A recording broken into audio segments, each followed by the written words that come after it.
মানে 3টা এমসিকিউ তুমি যদি এক্সট্রা বেশি দেখাইতে পারো তাহলে তুমি 1 বছর কম প্রিপারেশন নেওয়া একটা স্টুডেন্টের সাথে মোকাবেলা করতে পারবে। এক্সাম দিলা, দেখলা 3-4টা তোমার ভুল হয়েছে, ঠিক আছে, তুমি সাথে সাথে কারেকশন করে নিলা, তার মানে তোমার 5% এক্সট্রা ক্লিয়ার হয়ে গেল। এবার আবার যাও, এভাবে 5% প্রত্যেকবার তুমি এক্সাম দিবা, প্রত্যেকবার 5% করে তোমার ক্লিয়ার হয়ে যাবে। এভাবে একটা অধ্যায়ের উপর দেখবা ফুল এফিসিয়েন্সি। সবকটা অধ্যায় সবকটা বই যদি করতে পারো একটা টাইমে দেখবা যে মেডিকেল তোমার সবগুলো এমসিকিউ কমন পড়ে গেছে, ঠিক আছে, বা তোমার দক্ষতা কিন্তু বাড়তেছে। অ্যান্ড তুমি মেইন পরীক্ষায় যায় অবশ্যই ভালো করবা। এইটা শুধু আমি না, সবাই আসলে এই জিনিসগুলো করেই কিন্তু আসলে মেডিকেলে চান্স পাইছে, ঠিক আছে। তুমি যদি একজন সেকেন্ড টাইমার হও তাহলে আজ থেকে এই 2টা জিনিস ফলো করো, দেখবা ইনশাল্লাহ তোমাকে আর কিছুই করা লাগতেছে না। আচ্ছা, তোমরা যারা এখন সেকেন্ড টাইমার আসো তাদের কিন্তু এখানে একটা অনেক বড় সুযোগ, কারণ মাত্র 3 মার্ক কাটা যাইতেছে। তার মানে মাত্র 3 মার্কের জন্য তুমি কিন্তু 1 বছর বেশি পড়ার সুযোগ পাইতেছো। তার মানে তোমার সাথে কিন্তু একটা ফার্স্ট টাইমারের খুব বেশি একটা ব্যবধান নাই। মানে 3টা এমসিকিউ তুমি যদি এক্সট্রা বেশি দেখাইতে পারো তাহলে তুমি 1 বছর কম প্রিপারেশন নেওয়া একটা স্টুডেন্টের সাথে মোকাবেলা করতে পারবা, ইজিলি পারবা। তো কোন কোন জিনিসগুলো তোমাদের আজ থেকে ফলো করা লাগবে? যেমন দেখো, তোমাদের মধ্যে অনেকের হয়তো টার্গেট আছে সামনে জিএসটি দিবা, গুড, ভালো, তোমরা জিএসটি দাও। জিএসটি হয়তো খুব বেশি দিন নাই।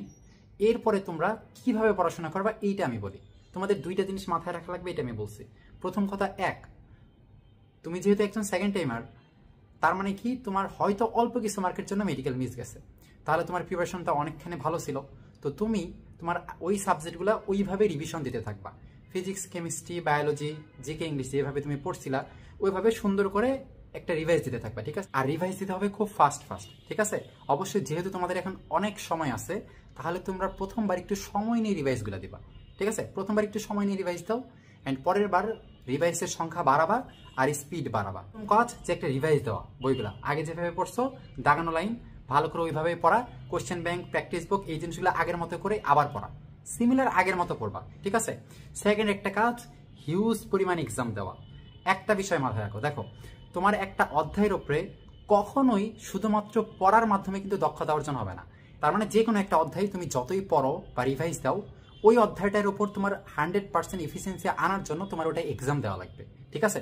যত বেশি এক্সাম দিবা তত বেশি অধ্যায়টার উপর তোমার ক্লিয়ার আসবে। তুমি যদি মনে করো যে আমি আসলে অধ্যায়টা 4-5 বার রিভাইজ দেবো, একবারে ক্লিয়ার কনসেপ্ট নিব তারপরে এক্সাম দেবো, এরকম করলে হবে না। তোমার একটা অধ্যায় 1-2 বার একটু পড়া হয়েছে, একবার পড়া হয়েছে ভালো করে, তুমি একটা এক্সাম দাও। তুমি একটা এক্সাম দিলা, দেখলা 3-4টা তোমার ভুল হয়েছে, ঠিক আছে, তুমি সাথে সাথে কারেকশন করে নিলা, তার মানে তোমার 5% এক্সট্রা ক্লিয়ার হয়ে গেল।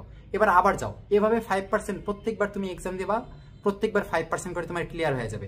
এভাবে একটা অধ্যায়ের উপর দেখবা ফুল এফিসিয়েন্সি তোমার চলে আসছে। এভাবে প্রত্যেকটা অধ্যায় যত বেশি এক্সাম দিবা তত বেশি ভুল ঠিক হবে, তত বেশি তোমার দক্ষতা বাড়বে। এভাবে সবকটা অধ্যায় সবকটা বই যদি করতে পারো একটা টাইমে দেখবা যে মেডিকেল তোমার সবগুলো এমসিকিউ কমন পড়ে গেছে, ঠিক আছে।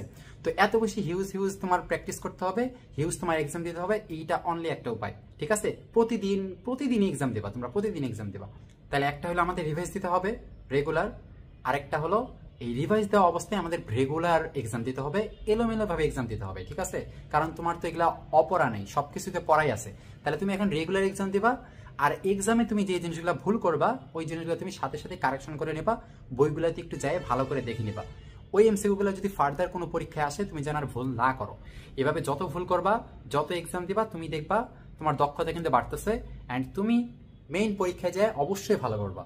এইটা শুধু আমি না, সবাই আসলে এই জিনিসগুলো করেই কিন্তু আসলে মেডিকেলে চান্স পাইছে, ঠিক আছে। তো এখন এত তুমি যে এক্সাম দিবা, এক্সাম দেওয়ার জন্য তোমরা হয়তো কোনো একটা জায়গাতে ভর্তি হবা, এই জন্য তোমাদের দেখবা যে অনেক আসলে অনলাইনে কম দামে এক্সাম ব্যাচ পাওয়া যায়। যেমন আমাদের একটা এক্সাম ব্যাচ আছে যেখানে তুমি প্রায় 3 থেকে 4 হাজারের মতো এমসিকিউ কিন্তু প্র্যাকটিস করার সুযোগ পাইতেছো।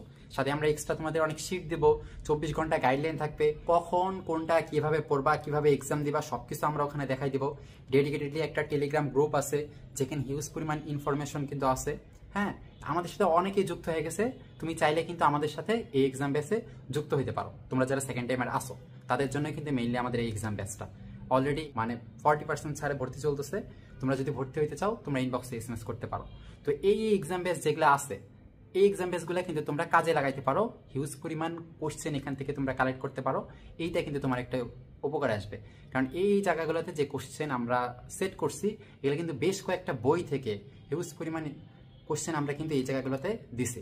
তো এই জিনিসগুলো তোমরা যখন প্র্যাকটিস করবা সব কিছুই কিন্তু তোমার পড়ার মধ্যে হয়ে যাবে, দেখবা যে তোমার জন্য আসলে ইজি হয়ে যাচ্ছে। ঠিক আছে, সর্বোপরি এটাই যে মেডিকেলের এক্সামের ক্ষেত্রে বিশেষ করে এক্সাম বা প্র্যাকটিস এই জিনিসটার কোনো বিকল্প নেই। যত বেশি দিবা, তুমি পারলে যত বেশি এক্সামেন্স অ্যাটেন্ড করবা, যত নতুন নতুন কোশ্চেন তুমি দেখবা, সলভ করবা, তত তোমার কিন্তু দক্ষতা বাড়বে, তোমার ভালো করার সম্ভাবনা বাড়বে।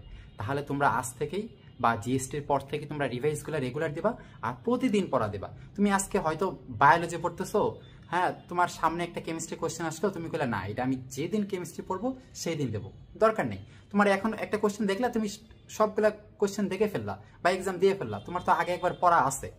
তাহলে এই যে এরকম করে এলোমেলো করে অনেক অনেক এক্সাম দিতে হবে, ইনফরমেশন অনেক মাথায় ঢুকাইতে হবে।